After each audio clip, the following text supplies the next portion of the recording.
Hello, and welcome to Best Picture Brainrot, a podcast where three friends count down to the 100th Oscars by watching every Best Picture winner in order.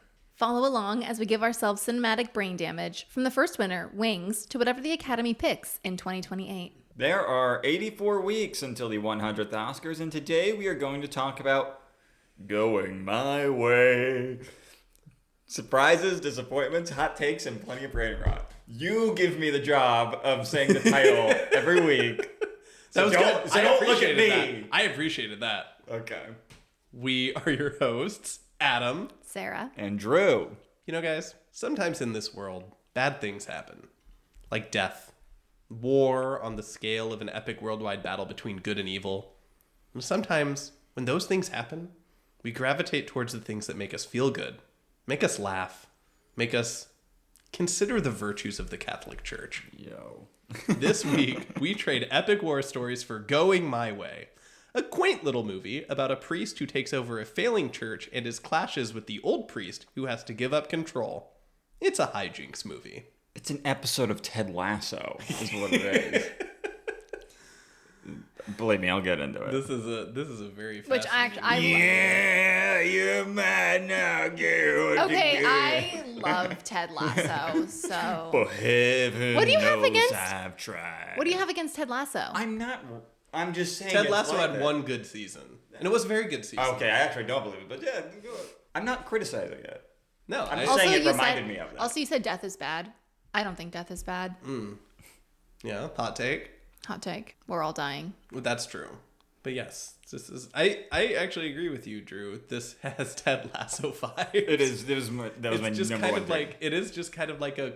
It's such a weird movie. This is a very strange movie about, again, like there's a failing church in New York. A young priest comes to kind of take over. There's an old man priest who doesn't realize that he's being usurped. Yeah. And then it's halfway through the movie, it just goes off the rails in such an insane way. It's the first season of Ted Lasso. Yeah, it is. We will get into all the ins and outs of this movie because it is. There's Well, some Father, wild you know what I always stuff. say? Have a memory like a goldfish.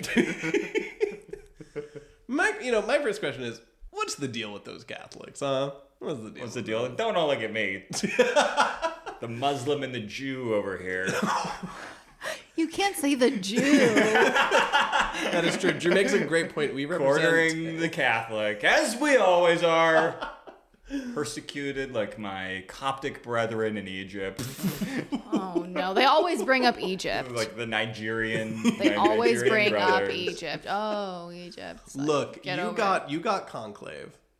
We got Conclave. Oh, got and Conclave. you have Knives Out, the latest Knives Out movie, We got the latest. which Knives Josh Out. O'Connor reminds me of Bing Crosby in this movie. Oh, I can That's see fair. that. I I can see that. definitely see that. Yeah, we get Doubt. We get Spotlight. We get. Great movies. Great movies.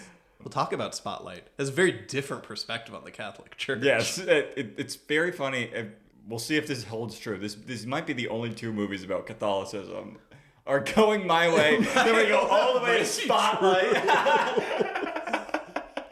That's so true. Conclave came in close, but I can't think of any others outside of that off the top of my head. But of course, we've got I think we have A Man for All Seasons, which is obliquely about Catholicism because it's a King Henry movie, I'm pretty sure. Okay, I'm not familiar, but You know, the one who splintered off from the Catholic Church because he Okay. wanted to divorce as many wives. And he went to that bar on La Brea. What? All Seasons? Oh, yes.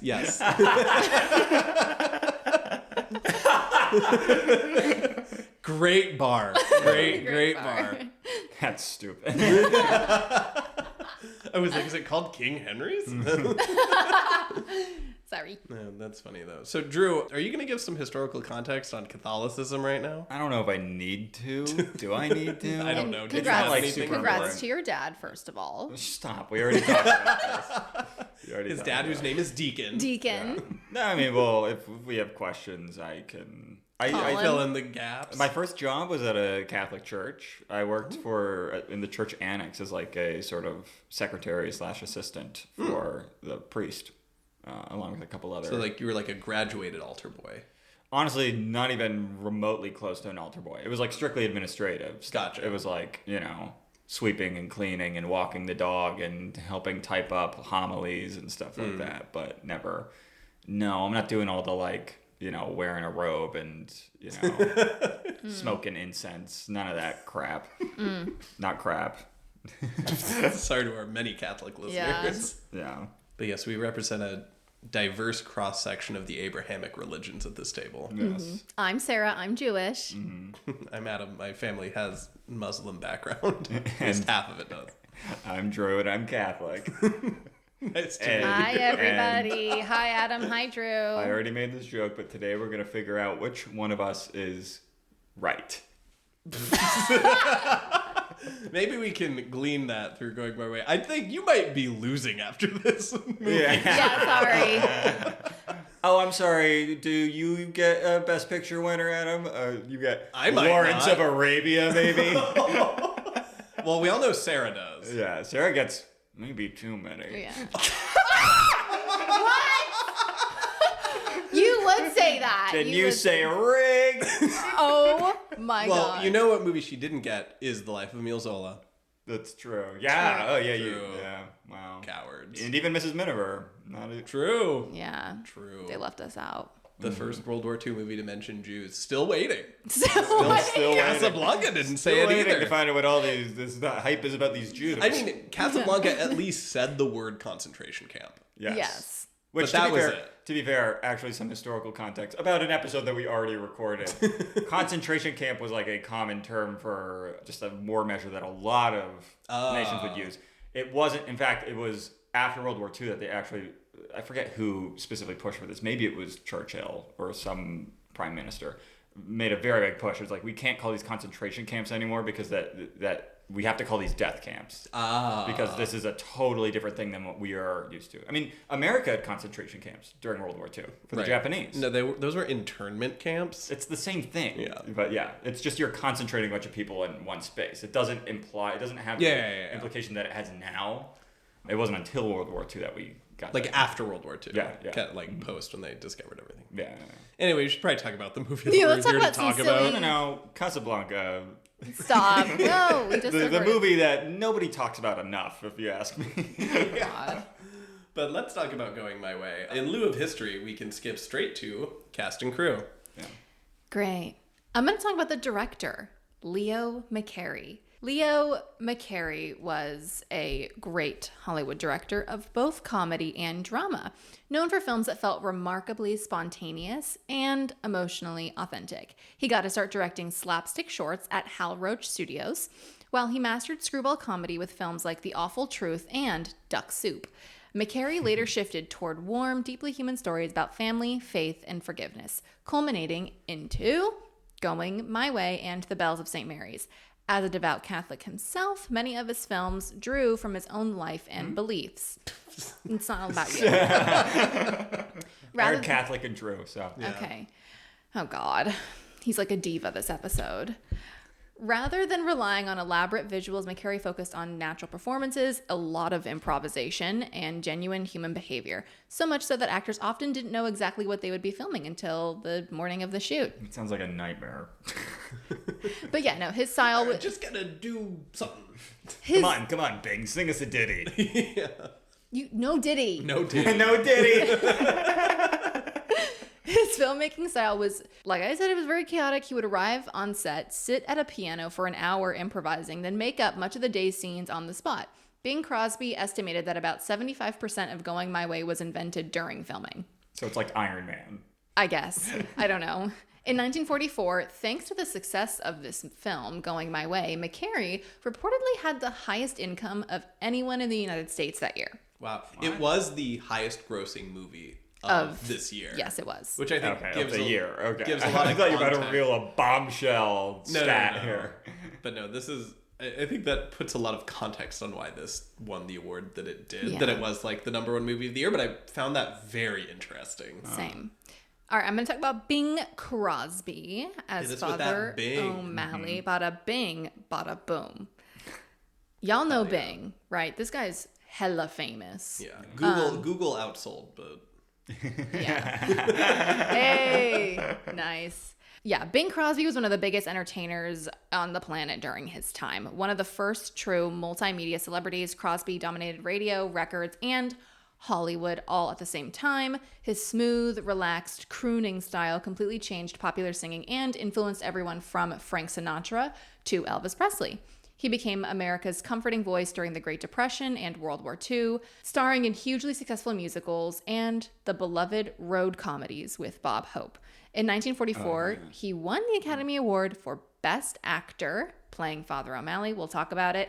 Off-screen, Crosby was just as influential, helping pioneer pre-recorded radio, investing in the technology that led to modern tape recording and videotape, and even co-owning the Pittsburgh Pirates.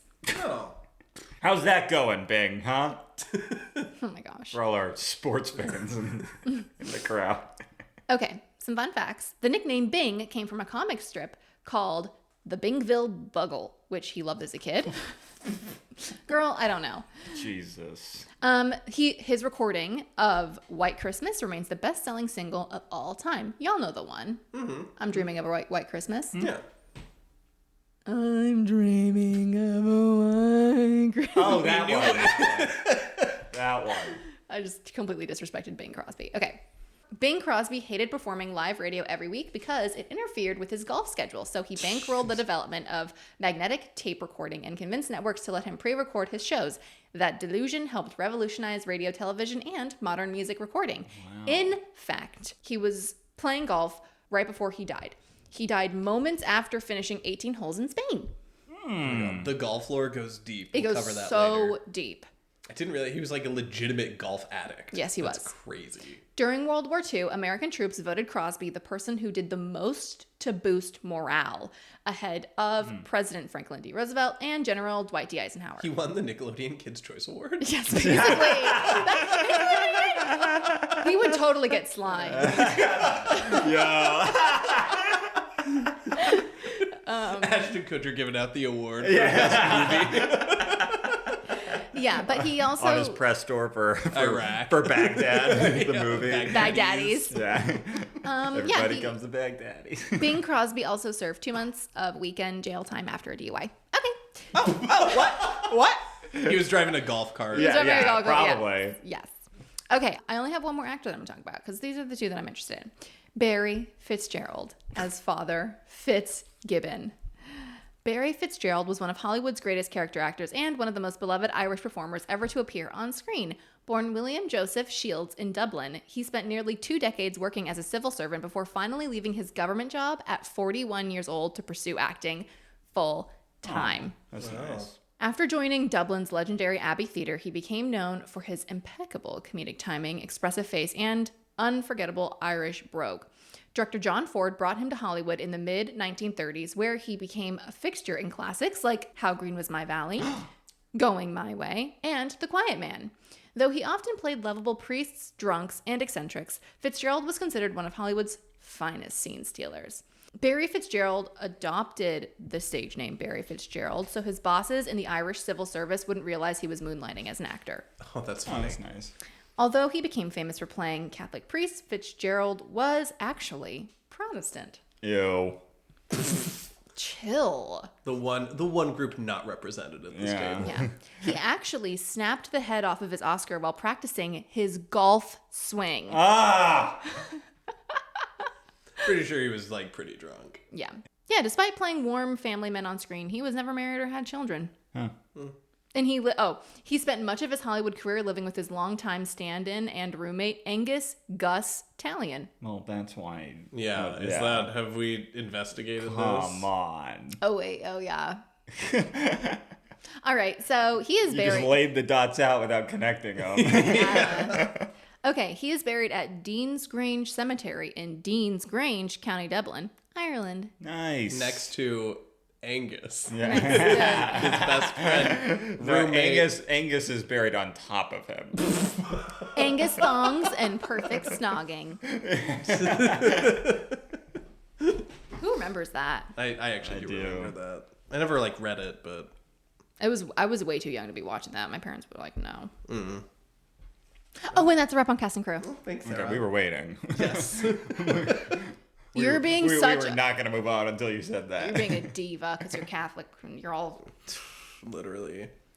All right. I just found out that Father Fitz whatever was doing Catholic face, so. Oh no. Michael. I'm a little there's not- shook. Stolen valor. Stolen valor, yeah. Okay. All right. So this movie opens on a scene in a church with our friend Father Fitzgibbon, who's crazy dripped out. He's got literal 19th century Catholic garb. Yes. Rick Ross. He's got the hat. Nothing like that, Ross. Got my vicar hat on in the steeple. But Father Fitzgibbon, he's talking to bankers because he's in debt to a bank, and he's asking for a furnace, which, Drew, I don't know if you have any context here. Why doesn't the Pope step in?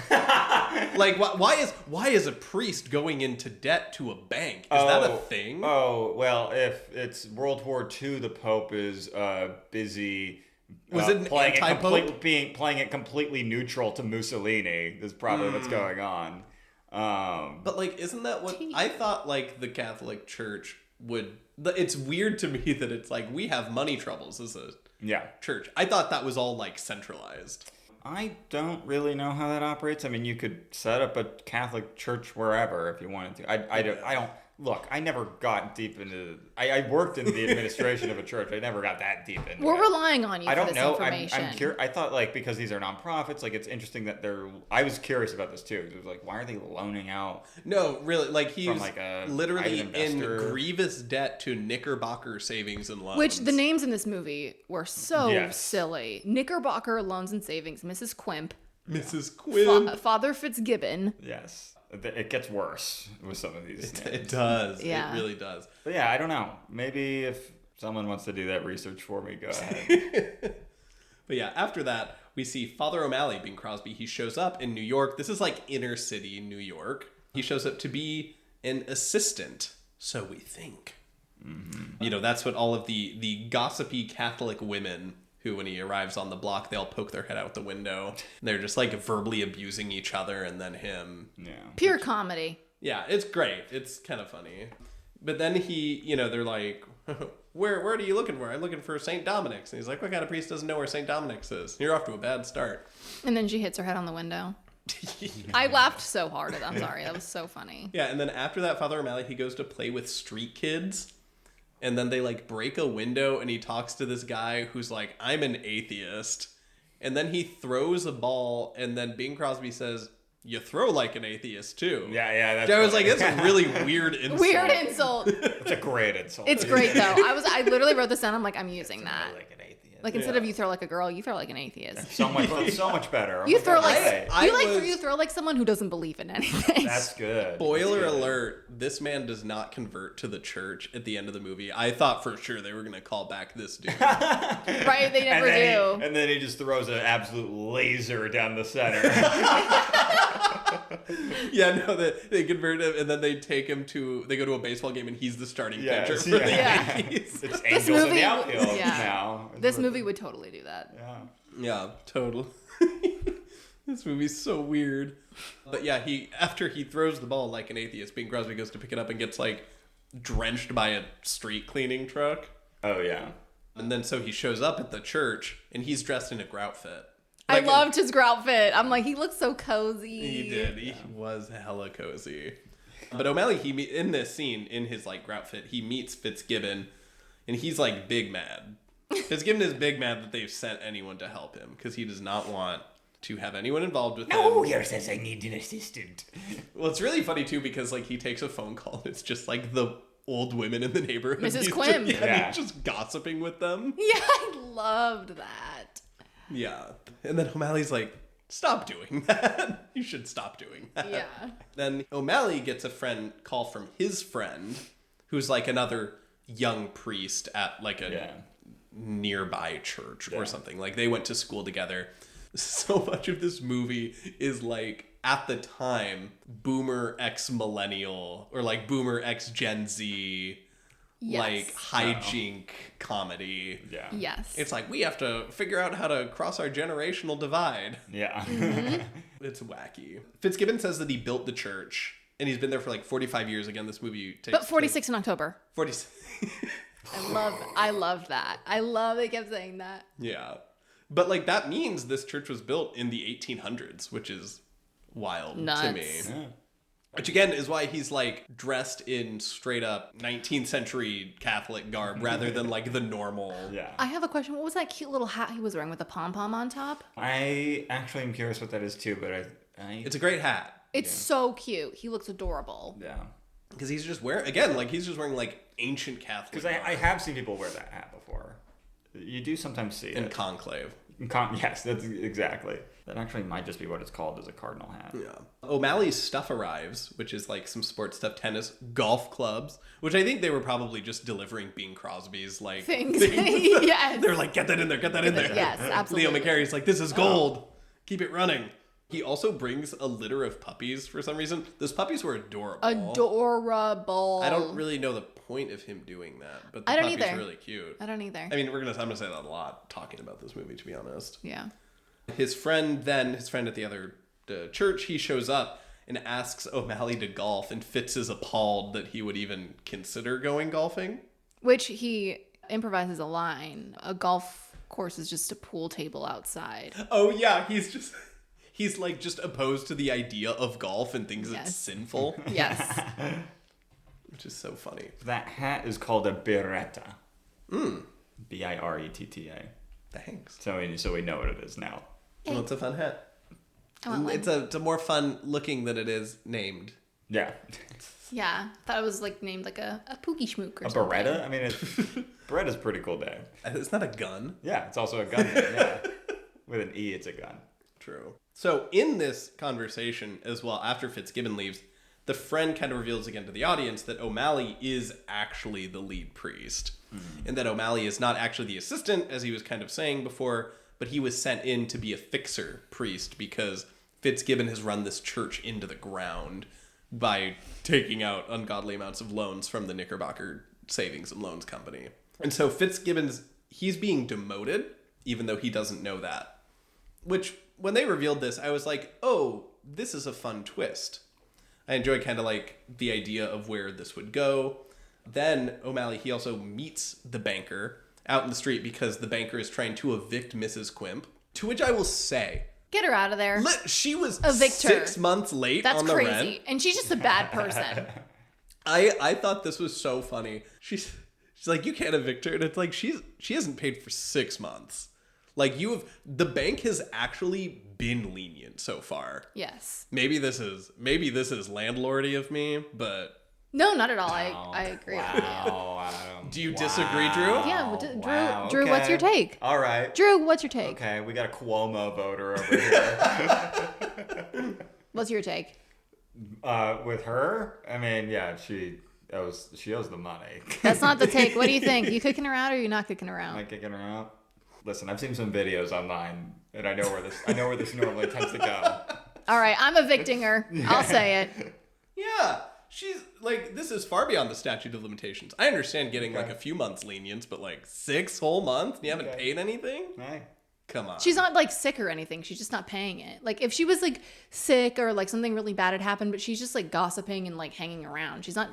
Nothing's like inhibiting her. I'm not defending her, for the record. You're not giving us a take. Give us a take. Do I have to have a take on if a woman who owes 6 months rent? Yes! I have to have a take on Yes! You'd be surprised. this? Okay. Have a take. She owes that money for sure. We know this. I mean, yeah, I guess if she paid the money, she could stay. Should she be evicted? We're just putting Drew in the most uncomfortable position for some reason. Yeah, I feel like I'm running for office right now. I feel like Jack dig this Schlossberg just getting like cornered and being told to say free Palestine. Or whatever. You're not getting out of it. What's your take? You can go to my website and my platform is fully laid out for Oh anyone my who's God. go to Drew Ballmer for No, staterap.com. you're afraid of the woke mob. You're afraid of the woke mob. Listen, I'm running a grassroots campaign. I have no major donors. Yeah, all your donors are getting evicted. So what happens next is O'Malley, he's just walking through the city. He's getting the lay of the land. He sees some hooligans attacking a bird truck, and they steal a turkey. A toiki, A toiki! as they say. stories a turkey. I mean, we're about to meet like the best character that we may have encountered in this entire like run of movies. Almighty. But yeah, I gotta stop using the Lord's name in vain, I realize. But they get a turkey, and then they immediately bring that turkey to Fitzgibbon, which I couldn't tell. They didn't mean to. They were just crossing through the churchyard. Oh, okay. That makes way more sense. Yeah. I was like, did they feel bad for him or what? But they're like, here, take this turkey. They didn't want to get caught. They didn't want to. Hoyman, take the turkey. Yeah. They didn't want to get caught stealing. And so they... Movie, shout out. Yes. Never seen it. So they cook the turkey. I thought this was a very funny scene where O'Malley's like, you know, those kids, those street kids, they're no good. And he's like, I can't do an Irish accent right now. And Fitzgibbon... What you mean they're no good? They gave me this turkey. They're perfect. That's exactly what I was going to say. And then, you know, Bing Crosby like gives them the eyes and it's like, you know where that turkey came from kind of thing. They're eating the turkey. Yeah, well, yeah, because they're eating the turkey. Hot turkey. Which it felt a lot like in a horror movie when someone's eating a burger and finds out it's made of like human remains. It had like that same weight to it. Yeah. Oh God, it's that one South Park episode where he makes the guy eat like chili of his dead parents or whatever. Oh, God. My God. I'm never watching. But anyway, I didn't mention it, but one of the characters, one of the kids is named Tony Scapone. Tony Scapone. And he's the goat. He's goated. He's goated. He's absolutely insane. The cops do actually bring the bird stealers to the church. And then O'Malley, classic Catholic forgiveness. He's like, I'm not going to punish these boys. I'm going to take them to the baseball game. You know, which it's a very, again... Set these boys straight. Like, I can't even say that these were boomers because I think, like, maybe the kids were boomers. But this is like Greatest Generation and like yeah, you're right. ahead of that. But yeah, again, it felt like what you'd think of as like, you know, an old person type movie where it's like, we're just gonna take these hooligans to a baseball game and kill them with kindness. Which I'm starting to feel like I have some kind of boomer taste in movies. Yeah, because I'm like really fucking with like the just movies that are in America and that are happy. Yeah, but he takes them to the baseball game, and the next day, McCarthy, who was the cop, got an Irish cop. Mm-hmm. You know, hasn't been to mass in 10 years. Yeah, but he brings a woman to the church who Mrs. Quimp was calling the cops on because she was standing on the corner. She's just some like random 18-year-old who ran away from home because her parents were trying to put restrictions on her. I didn't like her at all. No, she was weird. It was weird as fuck. Her character was weird. I felt like she had no soul. It was so strange. There's like, you know, she's clearly meant to be some sort of like wayward soul, but like she just like she's wanted like a to bum. sing. She's just a bum. No, she's an aspiring singer and entertainer. That's what she is. Yeah. And if you think that's a bum, that says more about you. Well, she's a bum because she's not putting in the work. She puts in the work. She's just sitting there on the side of the road. What is she's not singing for money. She's just standing around like, I'll get by. Well, I mean, it works out for her. She ends up in a good position. Yeah, good for her. But yeah, then O'Malley tries to set her straight. They have a singing scene together. They do like a duet. I don't know. This whole thing is like, again, this was the highest grossing movie of the year. So it was people just like, yay, Bing Crosby singing. Yes, exactly. Hated her singing. And then it was so funny. Fitzgibbon comes in. He's like, you need to go home and find a husband. He's like, go home and wait for a man to come to choose you. The stuff he says to her is so bad. It was so funny though, because he doesn't know any better. No, he comes from the 1800s. Literally. Hey, buddy, that's rich. Where's your wife? Huh? No, they can't get married. He can't. Weird scene. And it only gets weirder from here. The hooligans, the little boys gang, they're cleaning the church basement for some reason. And Tony Scapone he's the gang leader. Every time I say his name. But he's trying to get them to behave because he's like, I don't know, he's being indoctrinated. Like Tony Scapone he's literally like now he went to one baseball game and now he's proselytizing to the other 8-year-olds. Come on, guys, that's not what the good Lord would want. Come on, Hoyman. Come on, Hoyman. But then, yeah, O'Malley asks the kids to join the choir. He, like, forms a boys' choir. And then there's a kid named Hank who had, like, a super German last name. I can't remember what it was. And he's like, no, I'm gonna go. And then Tony Scapote comes out and he starts slapping. Yeah. The most stupidest way possible. Like a Bugs Bunny on like- Daffy Duck action. It was so funny, though. I was, like, crying laughing at that. Wow, my head. It was so ridiculous. Did it like 5 times. Like, And what was this? The song that they sing is Three Blind Mice. Three blind mice. Yeah. Three blind mice. They sing it so badly. And then the next scene is them singing it so badly. And Fitzgibbon is like trying to eat or something. And he gets so mad that he goes and runs and tattles to the bishop, who's, you know, over the diocese or whatever, that he's like, get him out of here. You know, I don't want O'Malley around anymore. And then, yeah, O'Malley, he like teaches the kids to sing different songs, which is great. And now they want to sing instead of playing baseball. sure. Again, this is just like old person slop fantasy. Like, this is how we reach the kids. It got me. Casablanca, mid. This, great. I was born in the wrong generation. It's supposed to be the 1800s. Why aren't you at home waiting for a man? Learn to cook, lassie. You're right. No good men stop by my house, as she says. Fitz comes back to the church. He's sad because he spoke to the bishop. He calls O'Malley into his office, says he went to the bishop. He saw what was up. And then he went to the bishop to be like, get O'Malley out of here. But then, like, he realized quickly through context clues that he was the one being retired. So he kind of saves face by saying, oh, I wanted to talk to you about putting O'Malley in charge of the church. To which the bishop was probably like, oh, thank God. And now I don't have to, you know. But he's very passive-aggressive about it, too. And then Fitzgibbon, he packs his stuff and leaves. And he just, like, he literally throws a tantrum. Oh, yeah. Which is so funny. And they can't find him. Well, I guess if you don't want me, I'll just leave. And then it's like a missing priest alert. They got the silver a alert code on white. their phones. Yeah. He just runs away. But yeah, it's raining. They go out with the police to try to find him. He's literally just throwing a tantrum. He eventually comes back. This is the funniest thing in the whole movie. He's throwing such a tantrum. They get him home. They're like, do you want to get in your pajamas? Yes.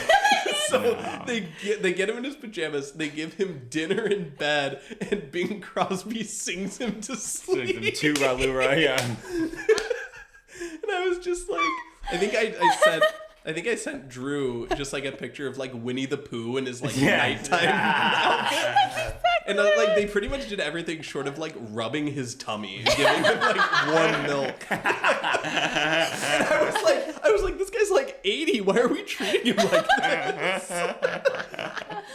Oh my God. It was so crazy. So what I was hoping would happen next. So this is the part of the movie where everything, in my opinion, goes so far off the rails. I'm like, what are we even doing anymore? This isn't even a movie. But what this movie should have done is, okay, O'Malley takes over. He's running the church. It's a little cliche, obviously, but have it be a thing where it's like, oh, this is much harder than I thought it was going to be to run a church. I need like the wisdom of the older person to like help me navigate this change, where they both learn that they can learn from each other and do that. That is not what this movie is about in any way, shape, or form. And I was like, this is crazy, because what happens next is O'Malley, he takes the boys to the movies. He's walking home. He meets this random woman. She takes him onto a play set where she's performing Carmen. Yeah. Apparently, She's actress, a real opera singer. She was incredible. Oh yeah, very talented. I was like, yo, who is this? Like, again, I think this plays into this idea of it's just like people wanted to see the entertainers on screen. They just wanted to see like people doing their thing. But like they kind of dance around this idea. I thought it felt clear to me. Curious what you guys thought. It felt like they used to like have a fling, and then she went away. She was traveling the world, and then he just like decided to become a priest. Yeah. instead of, It's off the table now. Yeah, instead of like getting that nookie with like an international opera star, he became a man of the cloth. Wait, so can nuns do? Wait, so if a woman becomes a nun, No, they're married to They're Jesus. married to God. so they can't marry. Yeah. Well, they are married. So what happens? to What would you Jesus. guys do? Like if Alexis became a nun? Well, she would have to divorce me first. I think. Seriously? I'm curious if that's even allowed. What if you were dating someone and she became a nun, asking for a friend? I mean, if that's what she feels, again. I think the two things are what very CNN much at panel odds. am I on right now? Would you drop her or? I don't think You represent a heavily Irish Catholic district. What would you do? But yeah, no, priests and nuns cannot get married. Okay. Yeah. So no one's gonna answer my question. If you were dating a woman and she wanted to be a nun, But you would have to stop dating them Yeah. by the Catholic Church bylaws. One okay. would imagine. We'll get into this when we get to The Sound of Music, actually. Oh, there are some nuns. They be nuns. There be nuns there. They be nuns and they be trying to date, at least one of them. But yeah, they talk about how, like, again, him and this woman, I forget what her name was, she's the opera singer, they sent letters to each other back and forth over their, like, correspondence. They kind of fell out of touch. And his last letter, he revealed that he was becoming a priest, but she never got it or something. Whatever. And then she sings Carmen for a really long time. really long time. Which I was enjoying it though because she was really good. And she was really talented, but it had nothing to do with the movie. Nothing Yeah. to do with it. Then Mrs. Quimp comes back. Oh yeah. Mrs. Quimp returns, and she's pissed because this strumpet woman who she saw in the corner is now living in the apartment across the way from her, and she alleges she's not paying rent, which it might actually be true because she's boinking the banker's son, Yes. which is also a crazy plot line. Crazy but also it's like, subplot. Mrs. Quimp, you have no leg to stand on. You haven't paid rent in 6 months. Like what? Like mind your own business. Yeah. Drew, would you evict both women? Yeah. Would you evict One both woman women? or both women or neither woman? My campaign is largely run by a very great team of strong, powerful women. Oh, gross. If you go to my website, you can see my 4-point plan on empowering women in my district. After this, Mrs. Quimp, who's just, again, a shit stirrer, Exactly. which is kind of funny, though. But O'Malley rolls up to this girl's apartment, which is, like, a weird violation. Like, who is he to be doing this? Like, what is going on? He's Like, the, he's the... he's the local moral police. Exactly, yeah. He's the moral compass of town. The and- church had a very different place in society back then, for sure. Yeah, people went to church. Sound like a boomer. Yeah. People used to go to church. Oh, please, you're over here. We used to be a real We used to be- nation. Over here. Yeah. I just want a movie with a happy ending for once. Yeah, you're about to drop, like, a score on this movie. You just Mrs. Quimped me right now. Though. You just pot meat kettle. Whatever.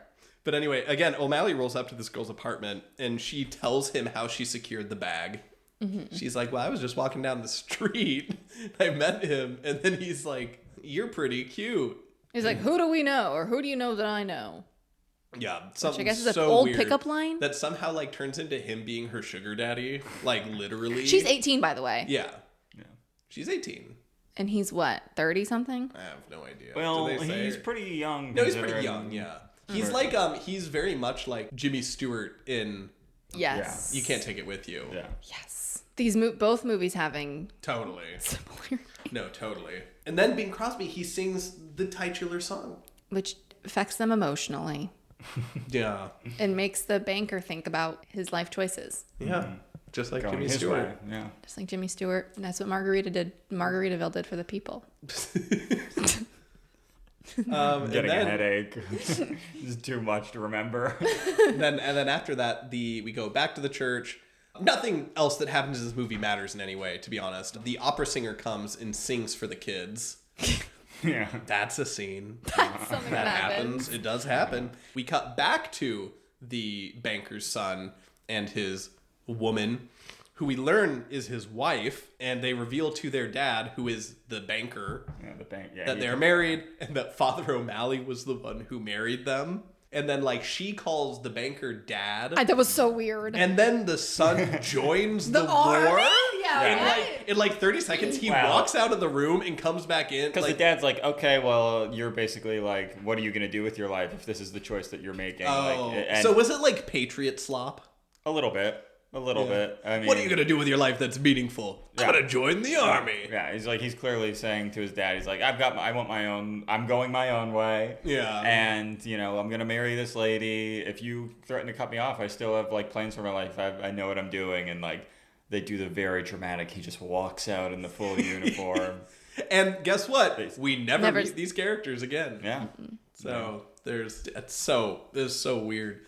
They formulate a plot to get money for the church by having the choir sing and Go on tour with the Carmen Opera something lady. like that. So they like go to the financiers and audition for them. Well, first, they try something where they're going to try and, like, sell a song. Yeah. They're trying to sell a song. Yeah, to it's these like they sing Going radio My Way. executives. He or sings whatever. Going My Way, and the executives are like, this isn't crooning enough for us. Like, this is too high end. We can't sell this. Go to someone else. What do they say? They say nobody's buying schmaltz anymore. This whole movie is schmaltz. Yeah, Yeah. It's the irony. That's the humor of That's it. the point of the movie. Dude. But then Nobody wants they do sing a song that was an Oscar-winning original No song. way. Yeah, man. No way. That like Hanging on a Star one that like that won one. the Oscar. That one. I thought you were gonna talk about the one where it's like, if I were a donkey. No, that's the same one. What? Yeah, they sing a song about farm animals. Okay. Yeah, I'm pretty sure those were like the same Go off. movies. Academy. Those are the same songs. So I was like, it was probably the only original song in the movie. They're like, we gotta give it something. It's Bing Crosby. I wish I were a fish. A fish I wish. It's ridiculous. It was so ridiculous. It was ridiculous. Goofy song. And then we get Fitz has been kind of absent since because he was having tummy time for a long time. But O'Malley and his friend, they get Fitz to play golf, and he's just bad at golf, which is funny. Yeah. Yeah. They throw his ball into the hole. So and make cute. him, Yeah, I'm he's sorry, not it was so looking feel cute. like he got it. Wait, but did we skip past the part where Father O'Malley's in bed Father Fitzgibbon is in bed and Father O'Malley pulls out that like music box with alcohol in it and they do shots together? That was when he first came. No, that's later. That's later. That's later, Okay, yeah. okay. What? They do shots later. Maybe they do shots. They did that then, too. earlier too. They do two shots Yeah, twice. because he's like, this is a gift that my mother always gives me to remind me of the home country. Like every Christmas, okay. she sends me this bottle of whiskey. I assume is what it is. Of course. and the music box plays like an It Irish. plays Tooraloo, and then Bing Crosby sings it while the music box. I think, So that must have been in I that. think that's when he's first scene. going to bed. Oh, okay. Well, they call back the shots. Yeah. Yeah. Well, that's why he went to sleep so quickly. He took a Yes. shot a nice fine Irish whiskey. Yeah. Anyway, so they get Fitz to play golf, and then they also teach him how to play checkers. And they just like punk him. It was kind of rude. And he's like, "Don't trust anyone, you old man." Yeah. And then hard turn. The church burns down. It fucking burns. Yeah. Oh yeah. The church just Did they set burns that up down. at all? Was there like Well, a they thing? were like... We didn't get an it was- explanation It for was that. kind of crazy because it was like, oh, Fitzgibbon was going to go live with like his mother or see his mother who he hadn't seen in a very long time and like actually retire. And then instead the church burns down. And then he has to stay and rebuild it. Why does Which it? is We kind didn't. of sad. Nobody even told us why it got burnt down or like what happened. That's what I was trying to figure out. Is if I couldn't remember. If It was Tony like, Scapone! if it was Tony telegraphed. Scapone and Hoyman. We was just trying a cigarette for the first time and didn't know how to ash it out. Yeah. But yeah, they rebuild a bit. And then Fitz again, he regresses to a baby state. And he's Yes. just like... He's sick or he's back. In Yeah, bed. yeah. He's back in bed. And then it's kind of all resolved by Father O'Malley's like, well, I've done my work and this church is fixed. And now I need to go save another church. Like you're He's just like a- in charge now. Oh yeah. Well, yeah, because Carmen, that opera lady that he had to fling with, writes a $3,600 check Yeah. to help rebuild the church, and all the kids Oh, are helping yeah. rebuild the church. Yeah. And now he's like, I'm leaving you for Mm-hmm. another church to help, which didn't love that. Would have loved if he stuck around. Yeah. No, he's a fixer. We need season 2 of Ted Lasso. Exactly. I'm curious if they did any research. Was there any sequels for this movie? It's a great question. I'm very curious. I don't know. But we got one more Tony Scapone scene. Does anyone remember what that Tony Scapone scene was? I just wrote that down, but I don't remember. Yes. You just wrote down Tony Scapone. Yeah. Yes, he gets the Letterman jacket and Yes. the St. Louis Browns Letterman jacket, and basically Father O'Malley is like, "You're in charge now." Or Oh, whatever. right. He's like, yes, I'm gonna leave. So it's like you're the. Gee, Father, I've been eyeing these threads. Thanks a lot. That's great. Yeah. And then the priests do shots again. Yes. They get another mortgage from the banker. Yeah. The banker's all of a sudden like, "I'm a good person now." It was a very Capra ending kind of vibe. He's like, "I'm a good person now, and you don't have the mortgage. You're fine." And then Father Fitzgibbon, his mom shows up. Yes, and they play the Irish song they play to Yeah. And then the movie ends. It's over. And then that's it. And that's it. I do have a little bit of information on sequels, actually. There was a sequel called The Bells of St. Mary's. Oh, I talked about that. I didn't realize that was a sequel. So that was a direct sequel where interesting. That's a very confusing sequel. Crosby returns in that role, and Ingrid Bergman co-stars as Sister Mary Benedict. Up, here we go. The film also inspired an hour-long comedy drama of the same name during the 62 to 63 television season. So it did become Ted Lasso, with Gene Kelly as Father O'Malley. One season of 30 Gene episodes. Kelly a lot. Yeah. That's the guy. That's not the guy in Kiss, is it? Yes. Gene Simmons. Got it. Simmons. Yeah. Gene Kelly's a great actor. Okay, cool. I'll jump to now the Oscar history for this one. There's some fun stuff in here. The 17th Oscars, they were the first ones in a long while with some worldly optimism. The war on the European front was nearly over, and the war with Japan would end that August. Maybe that was why a movie such as Going My Way made the splash it did after back-to-back World War II winners. It took home 7 Oscars that night. Picture, director, screenplay, and story, which are different, original song, and the male acting duo.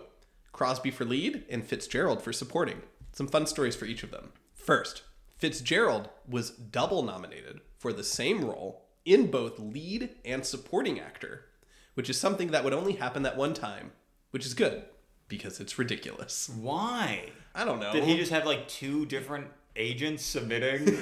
I don't think they had rules like that back then so well defined. It was probably just a very objective tally of the nominations. Yeah, okay. So it was just like, well, the numbers are the like- numbers. Yeah. I don't know if it was like, I mean, that's a classic case of category fraud. No, literally. Yeah, that's like Kieran Culkin winning, you know. Yeah, if he would have been lead. Yeah. Or no, people think he was lead. Yeah. But as Sarah said, he also destroyed his Oscar doing a golf swing during the after party. And so because of that, he became the first actor to receive 2 Oscar statuettes for the same role. Crosby, he had his own Oscars golf story. In fact, he was golfing during the Oscars. Of course. Classic thing. He was not going to show up because he was sure that he had lost to Alexander Knox, who was playing Woodrow Wilson in what I can only assume was an Oscar bait biopic. He also didn't want the smoke from host Bob Hope, who was a professional rival on the entertainer front. He knew that if he lost, he wouldn't hear the end of it. Yeah. True. So on the 12th hole, when his did mom, Bob Hope start hosting? Do we know? a few years ago, but So he was hosting this one. Yeah. I think he started during the Gone with the Wind year, Hosted. but he was just like, was hosting. He was hosted the most out of anyone. Yeah. But on the 12th hole, his mom called him and told him what a head ass he was being, and that if he didn't go to the Oscars, he would never hear the end of it from her. So, guy couldn't catch a break. Oh. But he did arrive and catch a little gold man. And Bob Hope still roasted him. Yeah. It was like seeing Bing Crosby win an Oscar is like seeing David O. Selznick give a speech at Oxford. Oh my God, an old Hollywood joke that I get. No, literally. Wow. This is very exciting stuff. Yes. So, the best thing about this Oscar ceremony, something to celebrate with this pod. The Best Picture nominee pool would forcibly shrink to 5 movies. Thank God. To which I say, hallelujah. I'm going my way. Wait, speaking of church things, I was Shazamming Ave Maria. Ave Maria. Ave Maria. Ave Maria Do you not know Ave Maria? Well, I was like, I knew of the song, but I'm like, what is this, like the Catholic Church, like really where it was in their bag with that song? Like, It's a great song. it's a great song. I was like, let me add this to my Spotify. But no, with going down to 5 movies, gone are the days, at least for a while, of reading about 10 to 12 movies no one but the most ardent of cinephiles have heard of. So I can finally chill out, if even just a little bit. So, of the other 4 nominees, there was only a single World War II movie up for the award, Since You Went Away. This was a homestead epic. There's so many of those. It had a star-studded cast, including friend of the pod Claudette Colbert. Oh my gosh, I've missed her. I know, literally. Missed you, girl. Last year's Best Actress Oscar winner Jennifer Jones, and the iconic Shirley Temple. Oh shit, that was my nickname when I was a kid. Oh. Animal crackers in my soup. She was like 16 by now. Oh. She lived to be that long? Or that old? She died when she was like 70. Oh, good for her. Are you confusing her with John Benet Ramsey? You just thought she was like a child star that just like died. Yeah. That's more like, well, I was thinking Judy Garland, who did live long. But like she, Yeah. you know. All right. Smash or pass? Shirley Shirley Temple? Temple. No, this movie. The one with Claudette Colbert, this other person, Shirley Temple. Oh, I'm smashing. Okay. Just because of Claudette Colbert. Mm-hmm. Next was Wilson. This is a surprisingly hard movie to find on IMDb. Really? That was the biopic of Woodrow Wilson. So it was the movie that Bing Crosby was certain he would lose Best Actor Wilson! Too easy. to. It was kind of like the other Oscar player of the night. It took home 5 awards. It got original screenplay, color cinematography, art direction, sound, and film editing. So a below the line king. Oh, pass. Pass, you know. You don't strike me as like a presidential biopic kind of girly. No, unless it's about I like love that scene where he screens Birth of a Nation in the White House. Yeah. And then you're just watching Birth of a Nation for 2.5 hours in the middle of the movie. The next one was Double Here's that. Indemnity. This was Billy Wilder's iconic noir about insurance fraud and absurdly horny Los Angelinos. It's really one of the few noir movies I actually tolerate. It has a really great supporting performance from an actor named Edward G. Robinson. Surprising Oscar snub. It's a fun movie, though. I'll smash. Yeah, it's like a very typical noir film, but Billy Wilder's a good director, so. And then last, I love this, Sarah. It's a movie that spawned one of the most pervasive ideas in modern therapy speak. Mm-hmm. Gaslight. Oh, was that Alfred Hitchcock? Oh. It wasn't Alfred Hitchcock, but Ingrid Bergman. Ingrid Bergman, that's was what I in was it. thinking. And so she made up for her prior year loss with a makeup Best Actress win in this movie.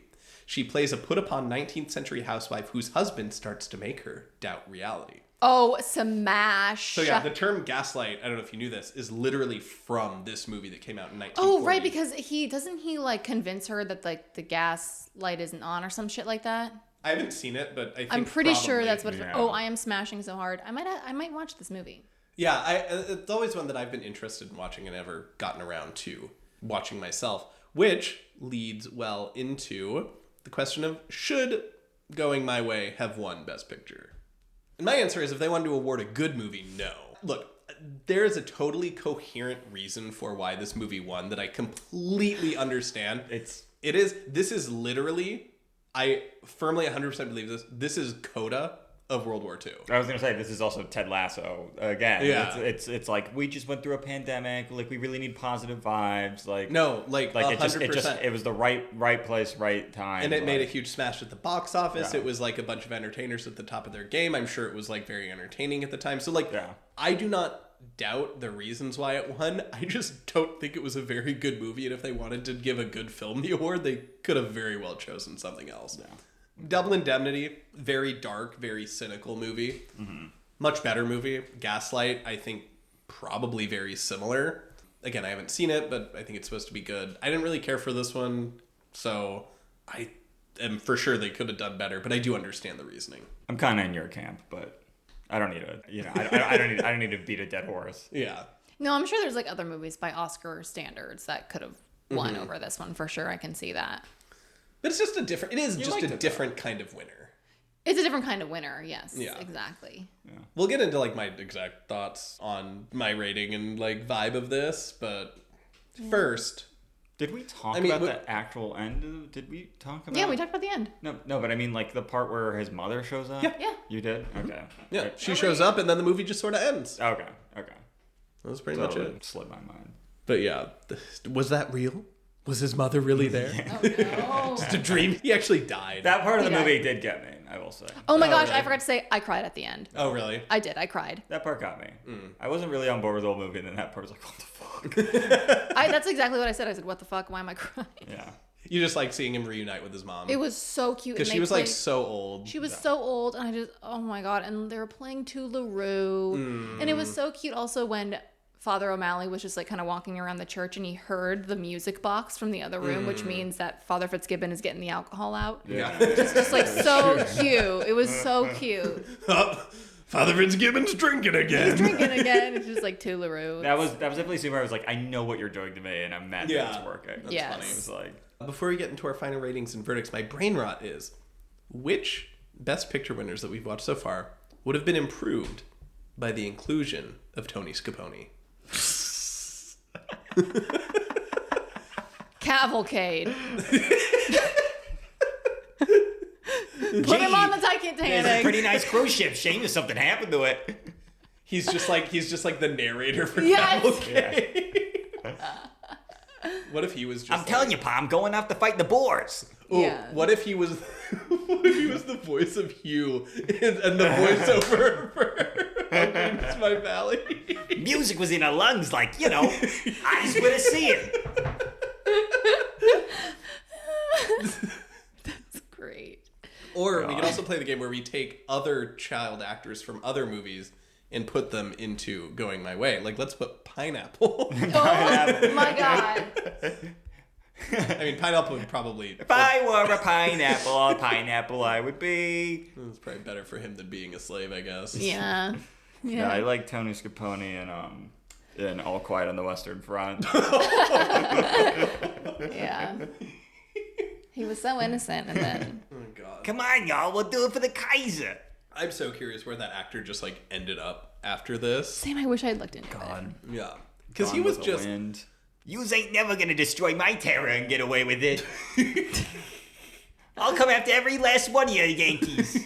Over my dead body. Drew Scapone. Drew Scapone. I wrote this down. Tony Scapone in Going My Way, he's actually in a Robert De Niro movie that's happening at the same time as Yes. Going My Way, like concurrently. I love You know, there's like a parallel movie Yes, going on yeah. Yes. where Tony Scapone becomes like a mob boss. it. He is in his own universe, it seems. Yeah. Like he's in two different. He's yeah. everywhere. Everything. He all shows at up once. again in The Departed. The Departed. Yeah. That's Irish. We don't have time for Italians in the Departed. They got mad Italians in Boston too. True. But yeah, that's all that we gotta say about Going My Way. That's all she wrote. Besides our final rating, who wants to go first? I went first last time. Drew. I'll go first. We give this a 2.5. I was like, Sarah's gonna like kill me right now. No, I'm like so okay. neutral. Okay. Yeah, I think it's a 2.5. It's like one of those movies where I'm like, I get it. I know what it is. Not really working for me. I get why maybe it works back then. It really does. Like, honestly, I was like, this is a TV show, is what it is. It's a TV show. And I was very start and stop watching this movie because I was like, there's not a lot of momentum. I'm just going scene to scene, getting this song, then I'm getting this, side plot, then I'm getting this, then I'm that. It's like, I'm entertained. It was weird. It was like interesting. It wasn't like a snooze fest, but I was like, why should I care? I'm not like being driven by a lot in here, and I ain't buying schmaltz. Nobody's buying schmaltz anymore. Sounds like people were buying schmaltz in Yeah.